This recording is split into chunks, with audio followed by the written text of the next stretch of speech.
Okay, so on this problem, we're trying to find the x and y intercepts. And we know that when we want to find the x-intercepts, that is where the graph is going to cross the x-axis, we need to set y equal to 0, because y is 0 when a graph crosses the x-axis, because right there, you haven't gone up or down, you've just gone to the right. So the graph crosses the x-axis when y is 0. So in this problem, if you set y equal to 0, you're going to have x minus 3 quantity squared over 4 plus 0 minus 4 squared over 9 equals 1. All right, so if you go ahead and simplify this, you're going to have x minus 3 squared over 4 plus 4 squared is 16, so 16 over 9, and that equals 1. All right, you may think, okay, now I have to square that out, and I have to do all that, try to get x by itself somehow. It's going to be a quadratic, and I have to use a quadratic formula, and all that stuff. However, if you go ahead and move this to the right side of the equation, you'll be able to see a general principle that will help you figure this out. So that's what I'm going to do. I'm going to subtract 16/9 on both sides.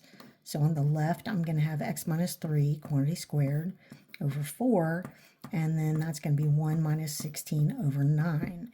Now, I don't even have to add that up to know that's negative, okay? 1 minus 16/9 is definitely negative because 16/9 is more than 1 because the numerator is bigger than the denominator.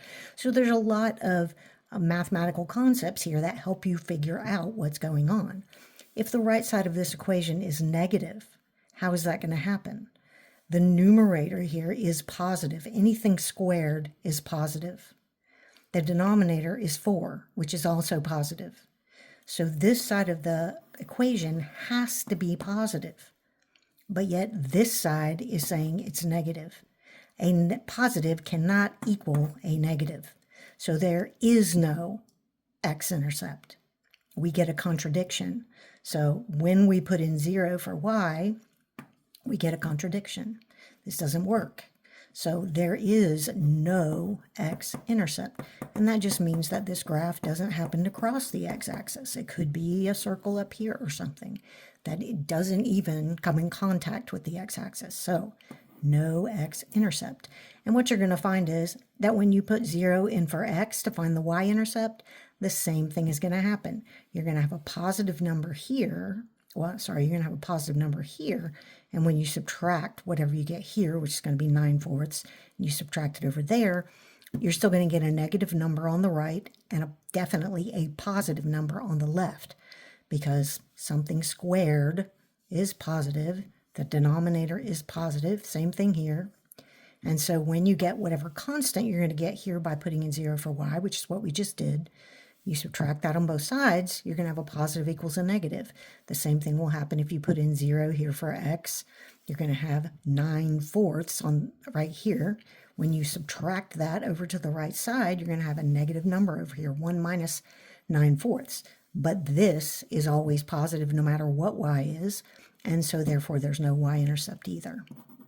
So sometimes a problem seems complicated when actually it's pretty simple, and especially when they give you something like this that you can be pretty sure, you know, how are you going to figure it out? It just doesn't seem possible. So there must be something you're missing, something that is basic or can be understood with just very basic mathematical ideas.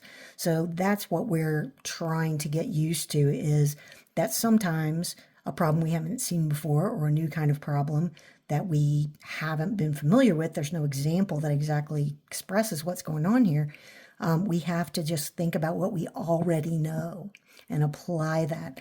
And so, you know, you might have to try a couple of different strategies to figure this out. You may try to multiply that binomial out, and it doesn't, you know, you can't figure the answer out that way, so you'd have to think of another way. And that's the learning process. And the reason you do homework is to help you practice thinking through some of these concepts.